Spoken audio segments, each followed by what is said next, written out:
Ya estamos de regreso. El análisis de los hechos continúa.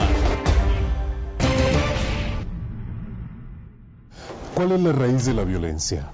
Para algunos, las causas están perfectamente localizadas y esto, afirman, permite tomar soluciones que cada día son más efectivas. Esto nos dicen por un lado. En el otro lado, se nos comenta que las causas de la violencia son diversas, que están difusas y que incluso se dispersan, lo cual genera que la solución a este clima de violencia que se da en nuestro país cada día sea más complicado.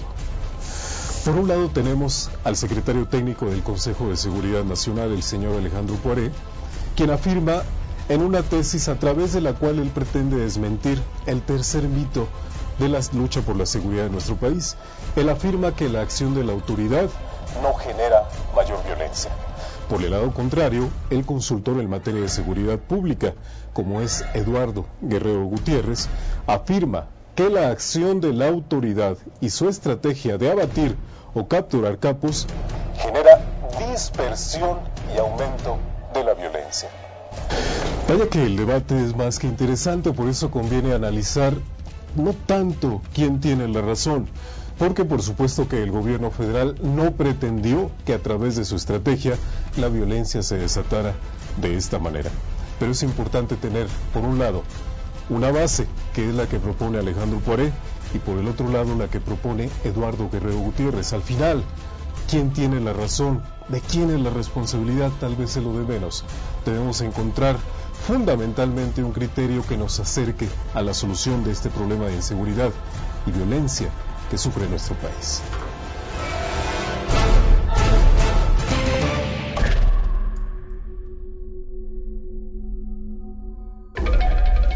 Es falso que la presencia de la autoridad detone sistemáticamente la violencia. La estrategia antidrogas del gobierno federal ha dispersado geográficamente la violencia. Tales son las posturas. ¿Dónde radica la verdad? Afirma el secretario técnico del Consejo de Seguridad Nacional. Las causas de violencia criminal anteceden a esta administración. El problema creció frente a una autoridad que, en el mejor de los casos, se mostraba incapaz de cumplir con su obligación de aplicar la ley. La expansión de los grupos delictivos inició décadas atrás. Luego analiza 10 casos de detención o abatimiento de capos en un lapso de 6 meses antes y 6 meses después del suceso y sus consecuencias en el índice de violencia. Arturo Beltrán Leiva, Ignacio Coronel, Antonio Ezequiel Cárdenas Guillén, Nazario Moreno González, Eduardo Arellano Félix, Vicente Carrillo Leiva, Teodoro García Cimental y Edgar Valdés Villarreal, entre otros, sirven para su argumentación. Solo en 5 casos hay un repunte en el nivel de la violencia. En el caso de Guerrero Gutiérrez, compara el número de los cárteles existentes en México en 2006, 6 en total, y los que resultaron en 2010, 12, el doble de 4 años atrás. La acción del gobierno federal divide a los cárteles y propicia la aparición de nuevas y más pequeñas organizaciones criminales, dice. La gravedad radica en que las organizaciones menores no poseen los contactos ni la infraestructura logística para traficar drogas a Estados Unidos, lo cual propicia que emprendan sus propios negocios ilícitos. Lo que sigue es la dispersión geográfica de la violencia. Afirma Poiré. Existen otras causas de la violencia, el enfrentamiento de las organizaciones delictivas entre sí, en áreas donde la debilidad de la autoridad local ha sido históricamente mayor, donde confluyen atractivos mercados criminales locales con rutas de distribución a Estados Unidos, y donde las propias organizaciones tienen crisis de sucesión o de secesión. El problema de la dispersión que propone Eduardo Guerrero es que el crimen organizado se transforma en crimen desorganizado. El caso de Durango ilustra.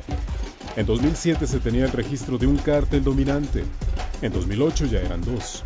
En 2009 fue uno otra vez, pero nacieron 2 organizaciones locales. En 2010, los cárteles en disputa crecieron a 3 y las organizaciones locales también fueron 3.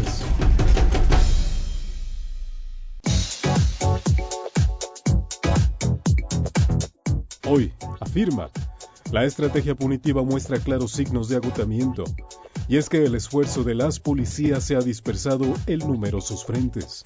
El resultado obvio es la ineficacia manifiesta.